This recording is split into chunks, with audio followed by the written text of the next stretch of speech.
Honduras se prepara para su próxima elección presidencial que va a ser este 30 de noviembre. Y Estados Unidos ya ha empezado a mover fichas para intervenir en este proceso electoral. Para hablar más de la situación en Honduras y todo lo que está en juego, tenemos con nosotros a Brian Flores, que él es periodista hondureño. ¿Cómo estás, Brian? Hola Karen, es un gusto saludarte desde Tegucigalpa, Honduras. Muchísimas gracias, un gusto para mí tenerte. Brian, cuéntanos un poco cómo está el ambiente. Bueno, en este momento las fuerzas de oposición al actual gobierno están buscando desestabilizar el proceso electoral, de tal manera que hace algunas semanas se descubrió un plan que fraguado por dos miembros de la oposición, entre ellos una consejera del Consejo Nacional Electoral y un jefe de la bancada del Partido Nacional en el Parlamento hondureño, quienes pues habían echado a andar toda una trama para desconocer los resultados del próximo 30 de noviembre. Incluso se habla de que se declarara la elección ilegítima, de que se volvieran a repetir las elecciones, y es un plan pues que había sido perfectamente preconcebido. Y de hecho hay un elemento muy importante a destacar, es que se está buscando todavía boicotear la transmisión satelital de los resultados, también el tema del transporte. Como todo mundo sabrá, el pasado 9 de marzo se realizaron elecciones primarias en Honduras, donde se tuvo un grave problema con el transporte. Cuando las elecciones debían comenzar a las 8 de la mañana, al final comenzaron ya a altas horas de la noche de ese día. Hubo gente votando durante la madrugada porque la misma persona involucrada en la trama, llamada Cosette López, que es la consejera vocal en este momento del CNE, perpetró pues esta calistenia, si cabe decir el término, para molestar y confundir a los hondureños que fueron a votar en aquella ocasión. Y a pesar de ese ambiente que se vivió en aquel momento y el ambiente que se está viviendo en este momento, la gente está preparada para ir a las urnas, para escoger a quienes los van a gobernar durante los próximos 4 años, porque se hacen 3 elecciones en una. Se elige presidente o presidenta, se eligen a 128 diputados al Parlamento y se escogen 298 corporaciones municipales, Karen. Vamos a hacer un poco pedagógicos, Brian. Así Sí, que disculpa si te pregunte obviedades, pero necesito que nuestro público entienda a detalle claro que lo que está sucediendo y qué es lo que está en juego. ¿Quiénes son los candidatos? ¿Quiénes se están presentando? ¿Y cuáles son las posturas de cada uno? ¿Qué plantean? Bueno, en realidad aquí, para volverlo un poco más sencillo, es el enfrentamiento de dos fuerzas antagónicas. Son 4 candidatos de la oposición, dos de ellos con mucha fuerza, que pertenecen a 12 partidos políticos históricos: Partido Liberal y Partido Nacional, encabezados por Salvador Narrala Salún, de liberalismo, y Nasria Fura Sabla desde el Partido Nacional, versus el partido de gobierno que lo encabeza en este momento Rixi Moncada como la candidata presidencial. Son dos fuerzas pues que son radicalmente opuestas, tanto en sus planes, en su forma de gobernar, así también como las relaciones que van a tener con el resto del mundo. Y cuéntenos un poco quién es Salvador Nasralla y quién es este Nasri Alfura, que creo que él ya se ha presentado en otras ocasiones.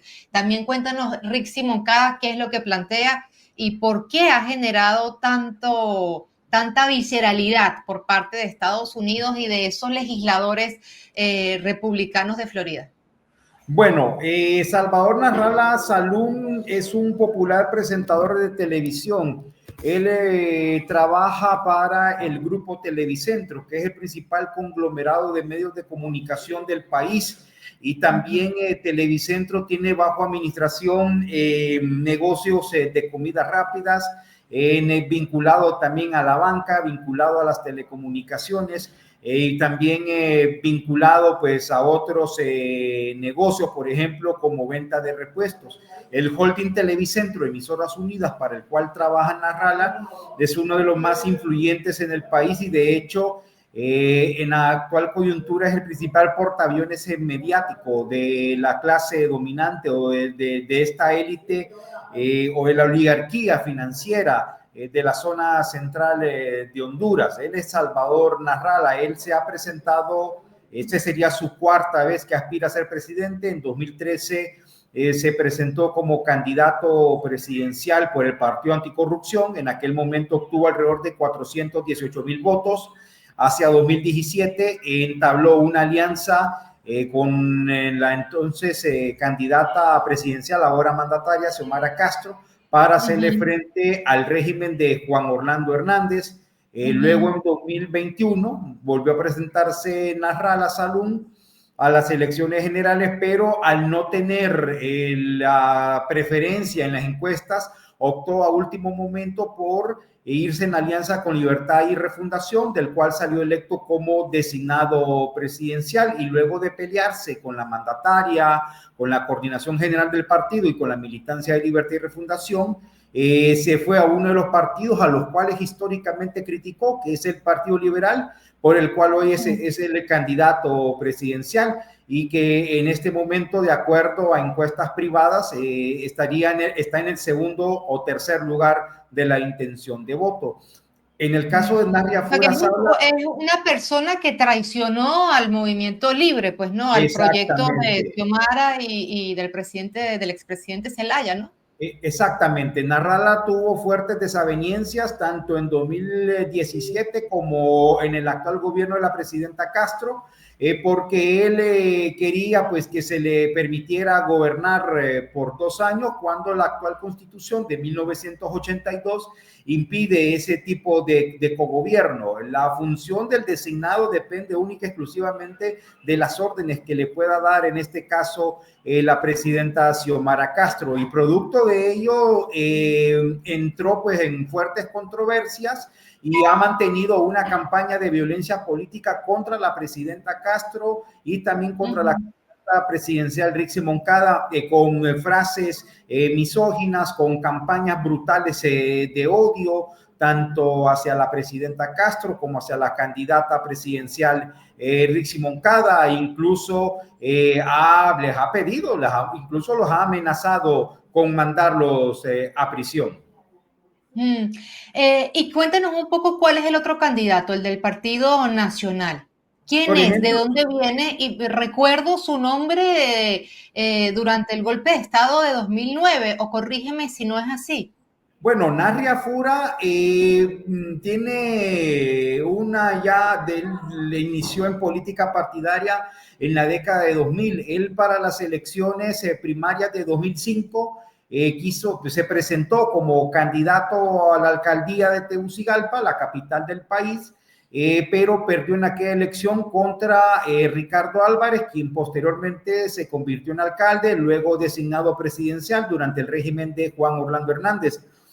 A Fura, posteriormente, después del golpe de Estado, que compitió para diputado, salió electo. En aquel momento, el entonces presidente Porfirio Lobo lo designó director del Fondo Hondureño de Inversión Social, en el cual pues estuvo alrededor de 2 años. Posteriormente se presentó a las elecciones generales de 2013 como candidato a la alcaldía de Tegucigalpa, del cual resultó electo, y repitió cargo en 2017, por lo cual estuvo durante 2 periodos como el jefe de gobierno capitalino.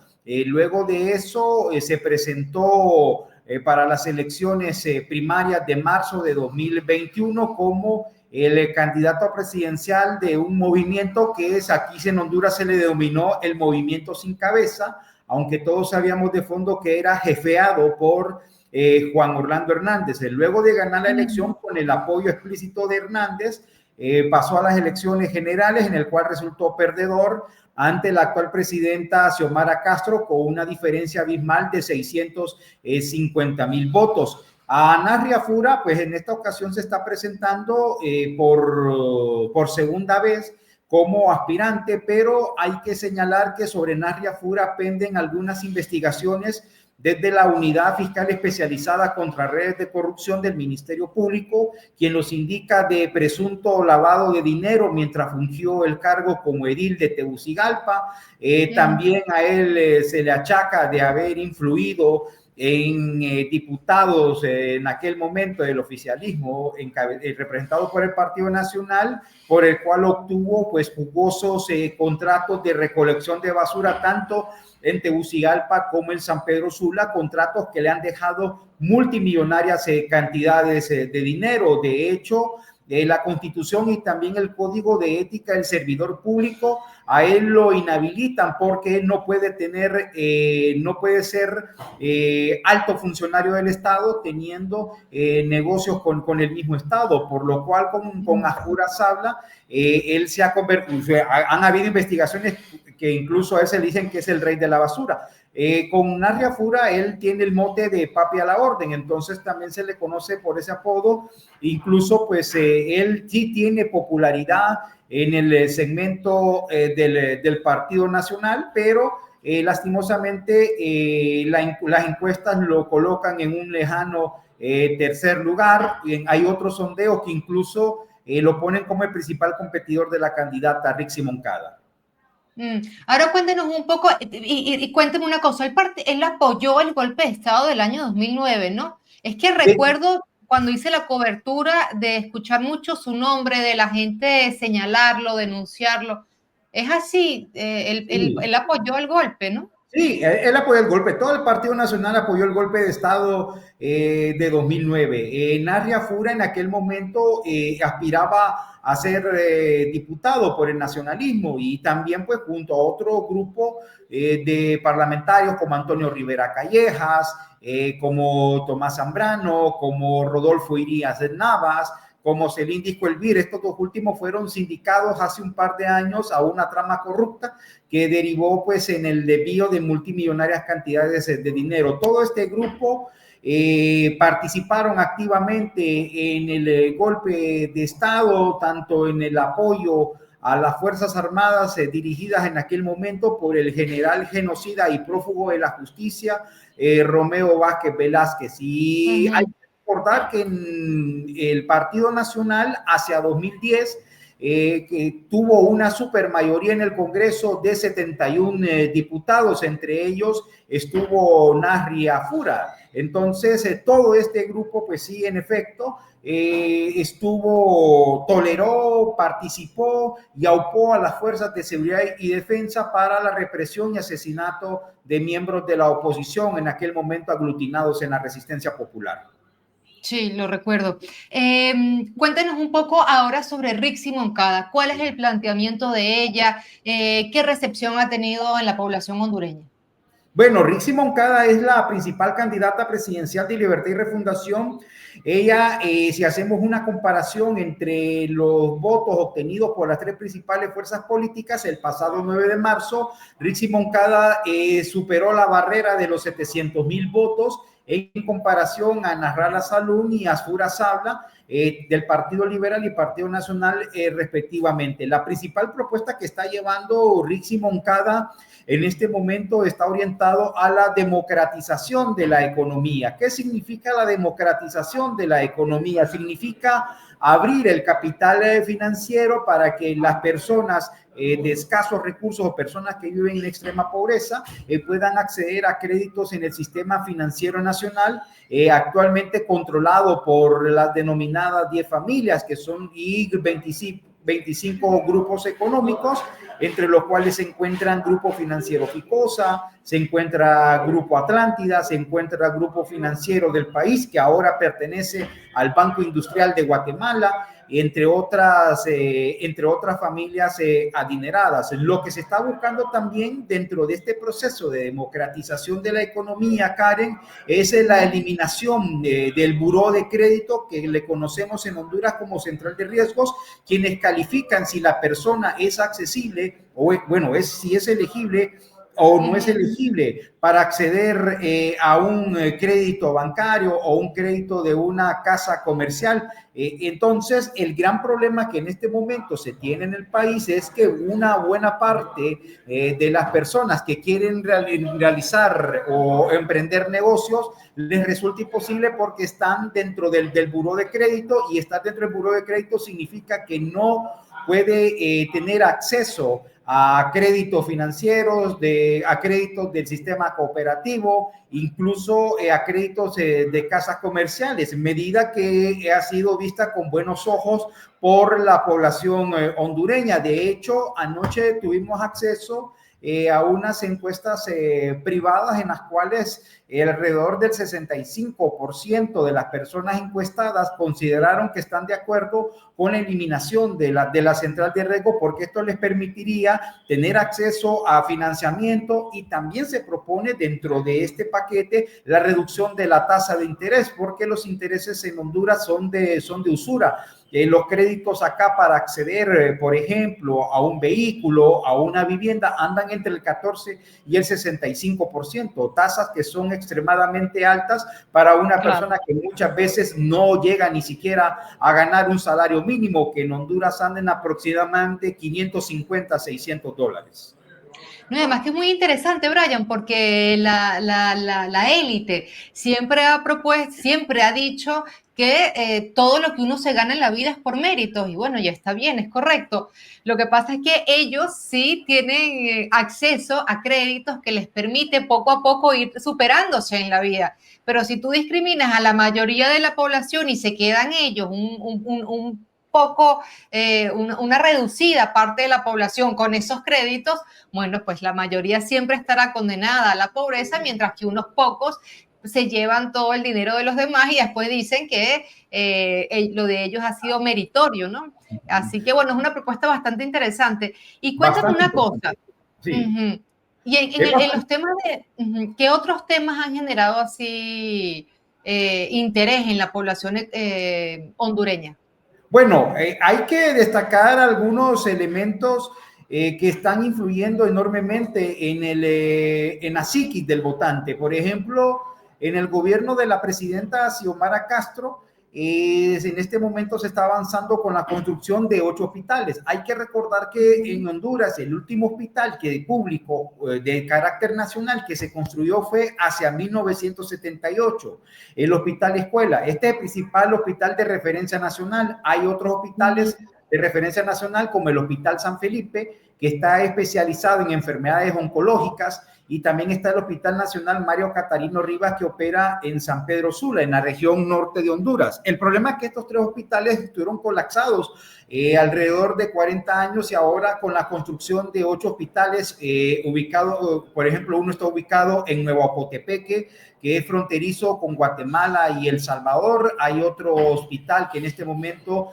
está siendo construido en el departamento de Olancho, una de las regiones pues más remotas del país. Se está construyendo en este momento el Hospital General de Choluteca, que va a venir a sustituir al Hospital Regional del Sur, que tiene 80 años de haber sido inaugurado y que nunca fue objeto, mejor dicho, de reparaciones o de mejoras. También se está pronto a construirse un hospital de trauma que va a estar operando en Tegucigalpa, que va a venir a descongestionar al Hospital Escuela. Y también tenemos otros hospitales regionales, por ejemplo, como en Santa Bárbara, también el Hospital General de Tocoa, que va a estar ubicado en el Caribe hondureño. Pero estos hospitales también van en complemento con el complejo científico industrial de Honduras, que está a 20 minutos de San Pedro Sula. Este centro industrial se está construyendo en este momento, este predio donde se van a producir medicinas, tanto para el cuadro básico, medicamentos, como también medicamentos especializados para tratamiento de enfermedades crónicas como la diabetes, también medicamentos oncológicos para diversos tipos de cáncer. Entonces, No solamente hay esto, también en este gobierno, de acuerdo a datos de la Secretaría de Infraestructura y Transporte, la CIT, en este momento se están construyendo una considerable cantidad de carreteras. Si hiciéramos una comparación de la reconstrucción de carreteras, podríamos decir que sería desde Tegucigalpa hasta Monterrey, en el norte de México. Esa es la longitud de carreteras que se han construido en el país. También en este momento, a través del programa de la Red Solidaria, que es el brazo solidario del gobierno de la presidenta Xiomara Castro, se le ha dado atención a una buena cantidad de hondureños y hondureñas en situación de vulnerabilidad. Ellos están teniendo en este momento acceso pues a alimentos, a canasta básica, a precios asequibles. También hay un programa estrella que en este momento emprende el gobierno de la presidenta Castro, que es el programa de becas solidarias, que lo coordina la Secretaría de Desarrollo Social. Hablamos alrededor de un poco más de 100,000 jóvenes hondureños y hondureñas tienen acceso en este momento a una beca financiada en un 100% para sus estudios, tanto universitarios como de especialización, ya sea en el país o en el exterior. Otro punto a destacar, Karen, de este gobierno es que se han implementado subsidios a la energía eléctrica, también subsidios a los combustibles, y un hecho muy importante es que se ha nacionalizado algunas empresas públicas, como la Empresa Nacional de Energía Eléctrica, que ya había sido desarticulada durante el régimen de Juan Orlando Hernández, que iban a ser entregadas a los principales grupos financieros del país para que fueran operados. Entonces ha habido el rescate que supera más de los 20,000 millones de lempiras, la inversión que se ha hecho hasta este momento. Todos los resultados y lo que podemos... Y todo esto lo pretende o lo promete continuar la candidata Rixi Moncada. Correcto. Es correcto. Rixi Moncada se ha comprometido en darle un segundo piso al proceso de la refundación, continuar con la recuperación de las empresas públicas, por ejemplo, continuar con el proceso de reparación y construcción de calles, también continuar con el fortalecimiento y equipamiento de los 8 hospitales que en este momento están en construcción. Ya precisamente en este mes de noviembre va a ser entregado otro hospital. Hace un par de meses fue entregado el primero de los 8 hospitales que opera en la isla de Roatán, que es un hospital de emergencias. También se promete pues continuar con los procesos de subsidios que han venido a beneficiar casi a 1 millón de personas que han vivido históricamente en la pobreza, que por hoy no están pagando siquiera un centavo y por este tipo de energía que en el pasado estaba en manos privadas y por el cual pues se pagaban fuertes sumas de dinero. Rixi Moncada también ha prometido seguir reduciendo la escalada criminal que hasta hace una década afectaba a Honduras, que era considerado uno de los países más violentos de América Latina. En la actualidad, como vos podrás observar en las estadísticas de la Secretaría de Seguridad y también de los organismos internacionales, en este momento la tasa de asesinatos por cada 100,000 habitantes anda alrededor de los 25 asesinatos. Aun cuando se ha bajado, Rixi Moncada ha prometido que lo va a llevar hasta la mínima expresión esta tasa de homicidio, porque se ha fortalecido la Policía Nacional, se ha fortalecido también el trabajo de las Fuerzas Armadas en labores de patrullaje conjunto, junto a la implementación del estado de excepción parcial, que ha incidido positivamente en la reducción de los homicidios. Y frente a esto, ¿qué proponen los otros dos candidatos? ¿Qué propone el del Partido Liberal y qué propone el del Partido Nacional, Nasralla y Nasri Alfura? Privatizaciones, en concreto privatizaciones. Sus planes de gobierno contemplan la privatización de principales instituciones como el Instituto Nacional de Formación Profesional, que es una escuela técnica del Estado que es gobernada por la empresa privada, y la empresa privada desde hace años ha querido tener el control del Instituto Nacional de Formación Profesional. Nasrallah Salum ha prometido incluso liberalizar, y lo pongo entre comillas, el servicio de energía eléctrica, que no es otra cosa más que la privatización. Lo que él está proponiendo en el tema de la liberalización de la energía es que empresas privadas particulares puedan generar su propia energía y que ésta la puedan vender a terceras personas o la puedan vender a la ANE a precios extremadamente altos. De hecho, hay un grupo de personas que trabajaron con el régimen de Juan Orlando Hernández que lo están asesorando para que se lleve a cabo el proceso de privatización. Pero esto ya lo vivió el pueblo hondureño, ¿no? O sea, ya el pueblo hondureño ha vivido lo que se sufre con la privatización, ¿no? Porque yo me acuerdo que cuando visitaba los lugares más empobrecidos de Honduras, los barrios arriba de Tegucigalpa, una de las cosas que sufrían era, bueno, lo que contaban es haber sido excluidos del acceso a los servicios básicos, ¿no? Como la electricidad por muchos años. Correcto. De hecho, en 2022-2023, la presidenta Castro, a través del grupo parlamentario del Libre en el Congreso, se aprobó la reforma energética, una de las principales reformas de este gobierno, el cual pues colocó a la energía eléctrica como un derecho humano básico y esencial, y también la energía eléctrica en este país es un tema de seguridad nacional que va incluido dentro de esta normativa. En 2014 se creó la Ley General de la Industria Eléctrica, que esta ley iba destinada a desaparecer la Empresa Nacional de Energía Eléctrica. Es el que opera el monopolio tanto de la generación, distribución y transmisión de electricidad. Iba a ser desarticulada en 3 empresas. De hecho, ya esta contrarreforma se era avanzada hacia 2021 y se iban a operar 3 empresas, pero manejada a través de operadores privados. Cuando ganó la presidenta Castro, se propuso esta reforma energética, el cual tuvo,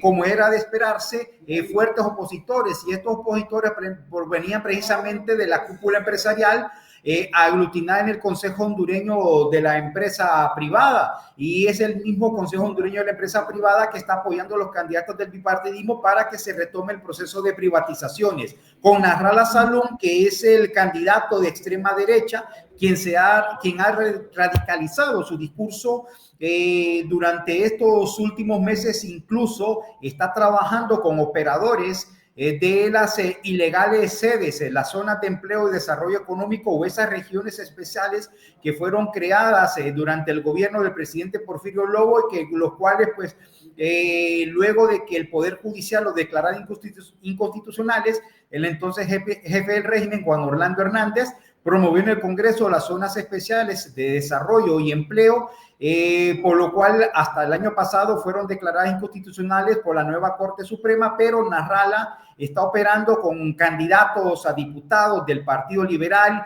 personas consideradas anarcocapitalistas, gente de grupos de libertarios, ultraliberales de este país.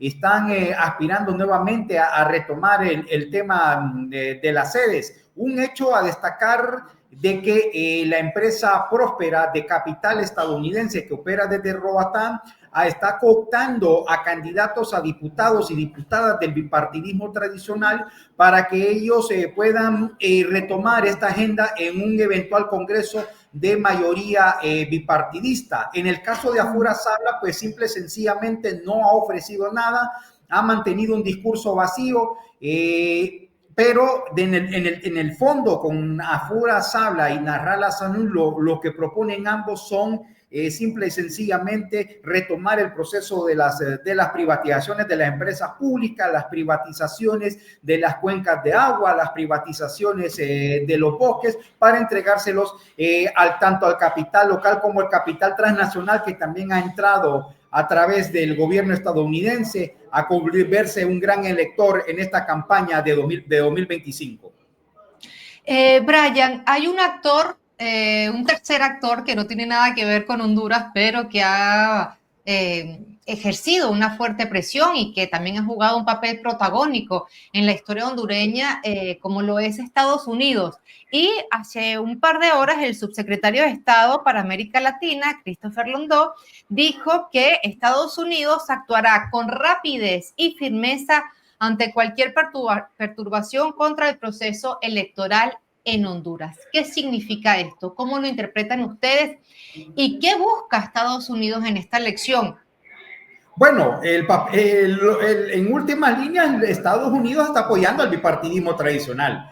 En eso no nos vamos a perder. Y otro punto muy importante y que debe transformarse en denuncia es que el candidato de ultraderecha, Nasrallah Salum, en un foro de televisión que se transmitió este domingo en los canales de Televicentro, que lo está apoyando tanto a él como a Fura Sabla, amenazó que Estados Unidos estaría interviniendo militarmente Honduras en el caso de que él no fuera electo. Y ahí están las declaraciones en las redes sociales donde Nasrallah dijo que si no votaban por él, las cañoneras estadounidenses que en este momento están asediando con un ataque terrorista contra Venezuela, lo mismo estarían haciendo acá en Honduras. Es un tema bastante peligroso porque la oposición está apostando a que Estados Unidos pues se meta de lleno a al proceso electoral del 30 de noviembre, porque acá pues lastimosamente somos un país,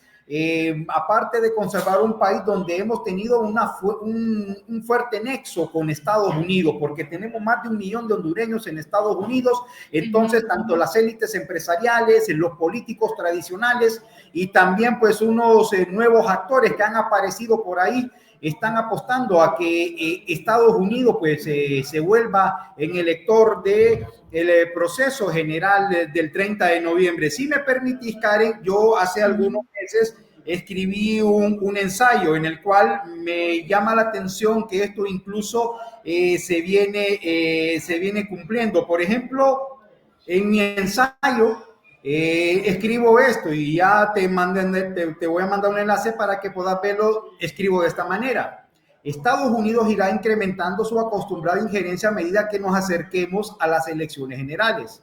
Tolerará la violencia desde la oposición al hacerla pasar como derecho a la libertad de expresión. Cancelará visas a funcionarios de la actual administración de la presidenta Castro, y espero estar totalmente equivocado, hasta determinará que el bipartidismo triunfó.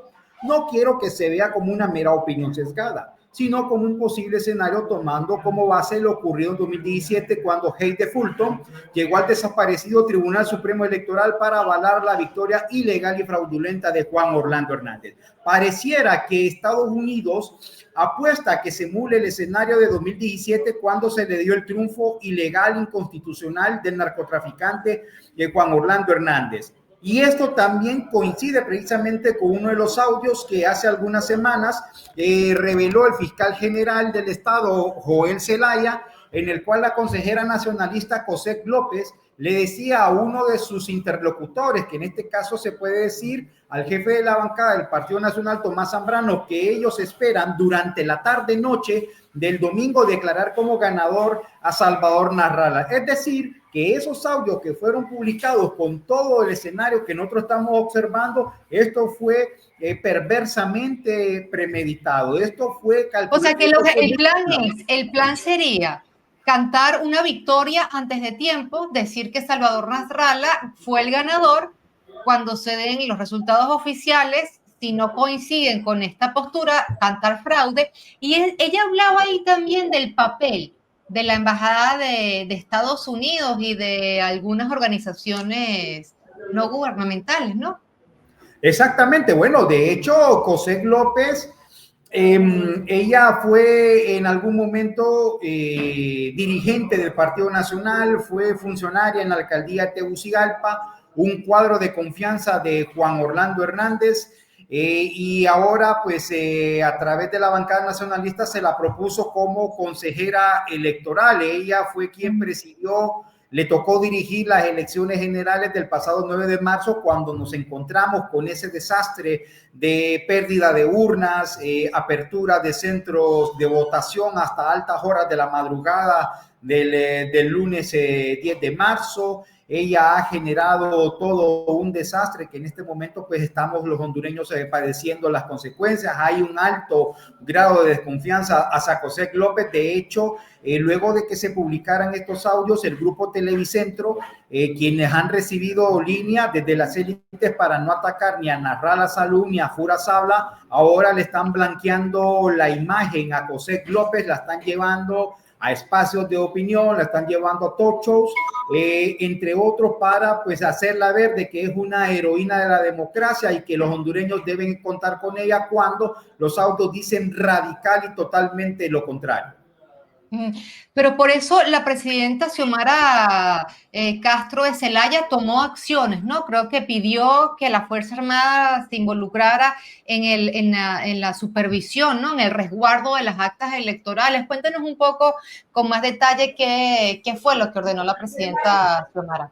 Para poner en contexto, el artículo 272 constitucional de la Constitución de 1982 ya establece que las Fuerzas Armadas son las responsables de la custodia, el traslado y el retorno del material electoral. El artículo 272 de la Constitución también establece a las Fuerzas Armadas, que son las encargadas de que se respete la alternancia en el ejercicio de la presidencia. Entonces, un mes antes o 2 meses antes de que se realicen las elecciones, las Fuerzas Armadas pasan al control del Consejo Nacional Electoral. La presidenta, como la comandante general de las Fuerzas Armadas, ha garantizado de que van a haber elecciones generales transparentes y creíbles, y que ella va a entregar su cargo el próximo 27 de enero a quien resulte ganador del proceso del último domingo de este noviembre. De hecho, Karen, hay una cosa que es necesario agregar, y es que periodistas metidos a operadores políticos de la ultraderecha durante los últimos días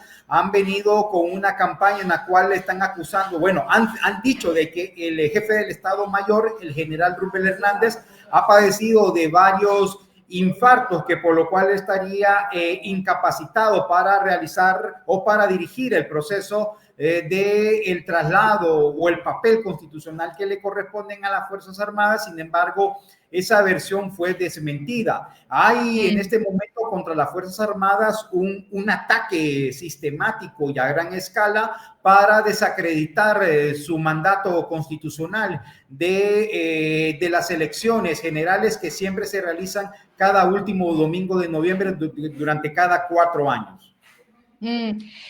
Cuéntenos un poco más eso que nos comentabas de Salvador Nasrallah, ¿no? Sí. Que él amenaza a la población, que si no votan por él, entonces vendrán las cañoneras de Donald Trump a castigar al pueblo hondureño, ¿no?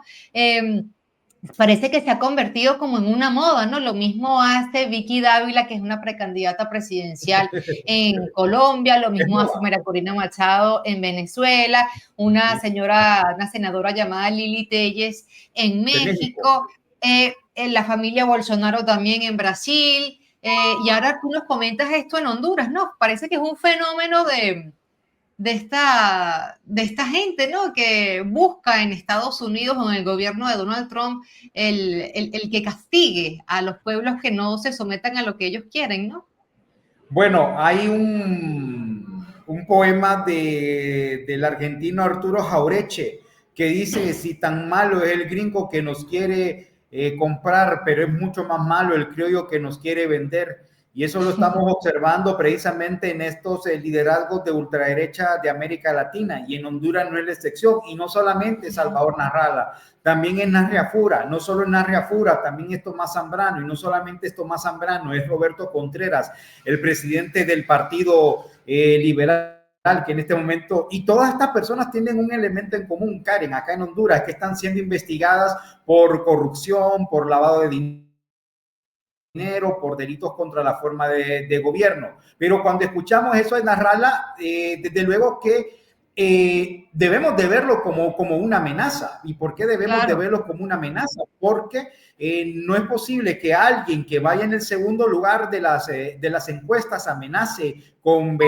que vengan los marines, que vengan los Navy SEALs, o que venga la cuarta flota de Estados Unidos que controla todo América Latina, nos venga a bombardear por el hecho de que los hondureños no voten por él. Pero lo más triste y lo que más me preocupa a mí es que haya una buena cantidad de hondureños y hondureñas que estén de acuerdo con que haya una agresión imperialista contra los hondureños. Incluso ellos también serían víctimas directas de una probable intervención estadounidense, y por eso no nos resulta extraño la versión del subsecretario de Estado, Christopher Landau, quien dijo pues que va a tomar medidas fuertes en el caso de que no se respete la voluntad popular. Por eso lo vemos con el cuestionado Nobel de la Paz, María Corina Machado, por eso lo vemos con la cuestionada Lili Telles, por eso lo vemos también con los Bolsonaro, que están acusados de actos de violencia, el asesinato de la dirigente feminista Mariel Franco en Brasil, y ahora con Salvador Nasralla en Honduras. Nos parece que estamos en tiempos de neofascismo, estamos en tiempos de una agresión imperialista, de un imperio depredador como Estados Unidos, que mientras ellos pues van implosionando como imperio, quieren seguir teniendo el control de una región que hace tiempo dejó de tenerle ese respeto que se tuvo en un pasado reciente con las dictaduras militares, que se tuvo a través del Plan Cóndor, que se tuvo a través del consenso de Washington. Ahora estamos viendo una región que ha tomado distancia respecto a los intereses de Washington, pero tenemos estos líderes ultraderechistas que siguen confiando en que Estados Unidos sea el salvador de ellos. Claro, lo hacen también porque reciben mucho financiamiento de Estados Unidos para mantener estas posturas apátridas y que ponen en riesgo la vida de los ciudadanos de este continente. Bueno, ya para terminar. Y te interrumpo, yo te recomiendo que hace poco Noam Chomsky con otro autor estadounidense acaban de publicar el idealismo del imperialismo estadounidense. Incluso ellos hablan ahí, y es fuerte la denuncia, que agentes de la CIA tradicionalmente suelen entregar de manera clandestina millones de dólares a estos candidatos ultraconservadores, por lo que no nos resultaría extraño que en Honduras la CIA haya entregado fuertes sumas de dinero a estos dirigentes.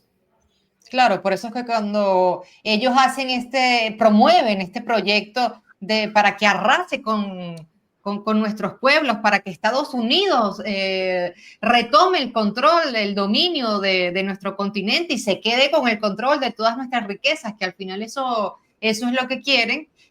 Ellos ganan, ¿no? Ese sector gana dinero, hay dinero detrás de eso, no es solamente la defensa de unas ideas, no, hay dinero detrás de eso. Ya para terminar, Brian, ¿qué llamado le haces tú a los pueblos de América Latina, a las personas que nos están escuchando en este momento, sobre la importancia que tendrán las elecciones del 30 de noviembre y qué podemos hacer desde distintos rincones del mundo para blindar y defender la democracia en Honduras ese día? Es necesario que los pueblos de América Latina, el Caribe, los movimientos progresistas, los movimientos revolucionarios le den un gran acompañamiento al proceso general del 30 de noviembre. Es necesario que los hondureños podamos ir a unas elecciones en paz, a unas elecciones en las cuales pues el hondureño y la hondureña pues expresen por quién quiere que sea gobernado mediante el voto. No importa quién gane la elección el próximo 30 de noviembre, por lo que necesitamos que sean elecciones creíbles, que sean elecciones transparentes, no elecciones amañadas como pretende hacer José López, Nasralla Salum y Asfura Sabla a través de sus consejeros en el Consejo Nacional Electoral. Necesitamos que, yo no quiero usar la palabra comunidad internacional porque la palabra comunidad internacional es Estados Unidos y la Unión Europea. No, los pueblos del mundo, los ciudadanos del mundo necesitamos que estén encima, que hagan las denuncias oportunas,